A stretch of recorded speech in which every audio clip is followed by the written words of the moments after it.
देखिए ये सवाल देखिए जो है बोर्ड पर देखिए लिखा हुआ आप लोग को दिख रहा है सवाल। देखिए सवाल देखिए अभी देखिए क्या है कि 2024 एक्स स्क्वायर और माइनस में क्या लिखा हुआ है 4046 एक्स प्लस 2022 इक्वल टू 0। सवाल देखने से आपको लग रहा है कि क्वाड्रेटिक इक्वेशन का सवाल है। अगर ऐसे इसको बनाने के लिए अगर चाहेंगे तो बना सकते हैं, लेकिन बहुत समय लग जाएगा। कैसे लगेगा समय? तो आप लोग पास एक फॉर्मूला बताया गया है कि x इक्वल टू कौन सा फॉर्मूला? तो minus b plus minus under root b square minus 4ac और पूरे का बटा क्या होता है 2a।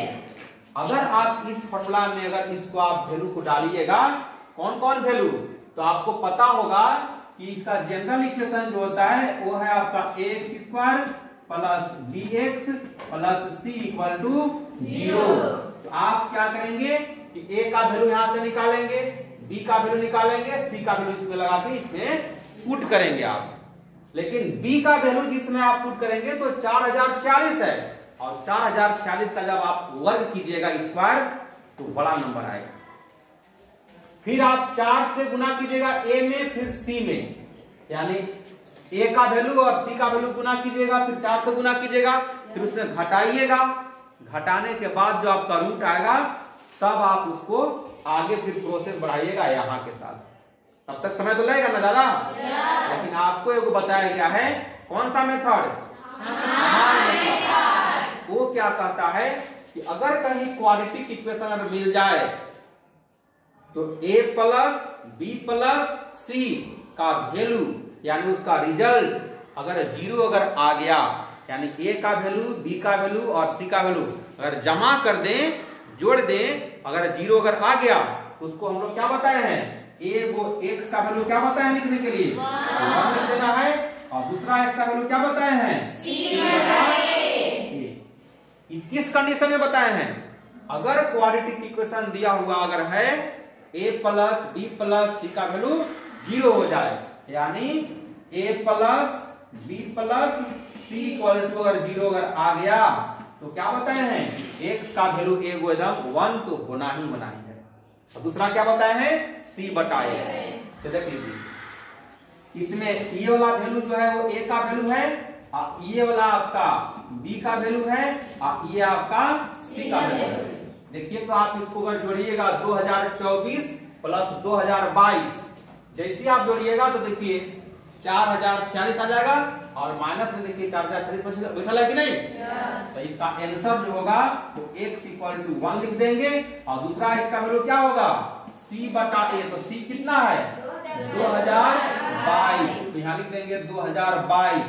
a का वैल्यू कितना है 2024। कटेगा तो काट देंगे, कितना से कट जाएगा 2 से कट जाएगा, तो ये हो जाएगा 2 एकम 2 0, 2 एकम 2 2 एकम 2 कट जाएगा कि नहीं। 2 से काटिएगा तो ये भी 1 बार में, फिर 0 फिर 1 और फिर 2 कट गया कि नहीं। तो इसका आंसर कितना आ जाएगा 1011 बटा 1012। एगो ये आंसर और एगो ये आंसर। आगे बात समझ में। अब देखिए आ गया फिर रूट वाला। आपको ये भी बताया गया है कि जब रूट में जब सवाल जब आता है तो कितने लोग तो सोचते हैं कि रूट वाला आ गया तब इसको बनाएंगे, तो कैसे बनाएंगे? अगर इसको फैक्टराइजेशन से तोड़िएगा या इस फॉर्मूला में अगर पुट कीजिएगा इसमें तो समय लग सकता है, या कितने लोग से बनेगा भी नहीं। लेकिन हम लोग चाहे सवाल कितना भी प्रकार के कुछ आ जाए, मान लीजिए अगर सवाल अगर उस कंडीशन में नहीं आया a plus b plus c equal to 0 नहीं आया, तो आपके पास एगो ये हथियार है, एक फैक्टराइजेशन से बताया गया है, एक आपको स्क्वायर रूट मेथड से बताया गया है, तो आप उस तरह से बना सकते हैं। लेकिन कहीं अगर ऐसा सवाल मिल जाए तो पहला स्टेप में क्या करना है, आपको देखना ये है कि कहीं a plus b plus c का वैल्यू 0 आ रहा है क्या, तो चेक कर लेते हैं। यहाँ कितना है c का वैल्यू -√2, और यहाँ देखिए प्लस में √2 है, तो ई वाला से ई वाला कैंसिल हो जाएगा। एक में देखिए 1 जुटल है प्लस में, एक में -1 छिपल है कि नहीं। तब तो जब जुटेगा तो ये भी कट के 0 हो जाएगा कि नहीं। यानी इसमें अगर हम लोग a का वैल्यू, यानी ये वाला a का वैल्यू हो गया, यहाँ b का वैल्यू है और ये c का वैल्यू है, कि सब को अगर जोड़ेंगे इसका रिजल्ट क्या आ जाएगा 0। तो इसका भी आंसर क्या लिखेंगे, ए वो 1 को लिख देंगे और दूसरा क्या लिखेंगे c बटा a, यानी c बटा a लिखेंगे तो c का वैल्यू कितना है -√2, तो लिख देंगे -√2 बाय a का वैल्यू कितना है √2 + 1। अगर मान लीजिए इसको रेशनलाइज करेंगे तो करके भी लिख सकते हैं और नहीं तो इतना ही आप आंसर छोड़ सकते हैं। उसी प्रकार देखिए तीसरा नंबर सवाल देखिए है, अब आप लोग बनाइए इसमें a का वैल्यू कितना है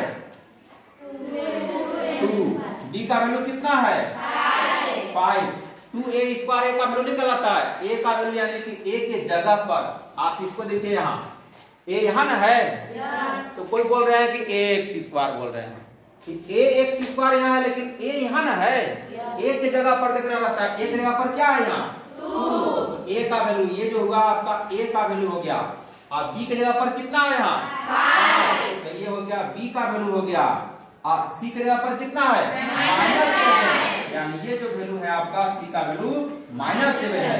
अगर ये तीनों को आपस में जमा करेंगे यानी जोड़ देंगे इसका रिजल्ट क्या आएगा 0 आ जाएगा और 0 जब आ जाता है तो क्या बताए हैं x का वैल्यू 1 यानी 1 लिख देंगे और x का वैल्यू एक और क्या आएगा c बटा a, तो c का वैल्यू कितना है -7, a का वैल्यू कितना है 2, तो 2 पुट कर देंगे इसका आंसर ये हो जाएगा। आगे बात समझ में इस तरह से आप बड़े बड़े सवाल को आप एकदम कम से कम समय में आप बना सकते हैं। आगे बात समझने बन जाएगा ना इस तरह से, तो आप देख लीजिएगा क्वाड्रेटिक इक्वेशन के सवाल कहीं भी अगर आ जाए तो एक बार तुरंत देख लेना है कि कहीं a + b + c = 0 आ रहा है क्या, आ गया तो कम से कम समय में आप फटफट आंसर लिख सकते हैं कि नहीं। ये प्रोसेस आपको अपनाना है। जैसे यही देख लीजिए सवाल कितना बड़ा है, अगर मान लीजिए इसको फैक्टराइजेशन से तोड़िएगा तो पहले ये दोनों को आपस में गुना कीजिएगा, फिर 2 नंबर ऐसा ढूंढिएगा कि जोड़ने घटाने पर ये बात आ जाएगा और गुना करने पर जो इसका और इसका गुना करके जो आया था वो ढूंढिएगा, तब समय कितने लग जाएगा आपको ये पता रहेगा तो आप आंसर बोल के चल दीजिएगा, तो कम समय में बना सकते हैं कि नहीं। तो इस तरीके से ट्रिक है और ट्रिक ये सब जगह काम तो नहीं करेगा लेकिन सवाल में देख लेना है कहीं a + b + c का वैल्यू 0 आ रहा है क्या, आ गया तो ऐसा मेथड लगा देंगे जो बताया गया है हमार मेथड, ये है हमार मेथड और बाकी आपके पास 3 मेथड दिया हुआ है, कौन कौन क्वाड्रेटिक फार्मूला, फैक्टराइजेशन मेथड और स्क्वायर रूट मेथड है ना। ये 3 मेथड तो आपका परफेक्ट है और ये याद नहीं रहेगा तो उससे बना सकते हैं लेकिन उसमें समय ज्यादा लगता है। आगे समझ बात ठीक।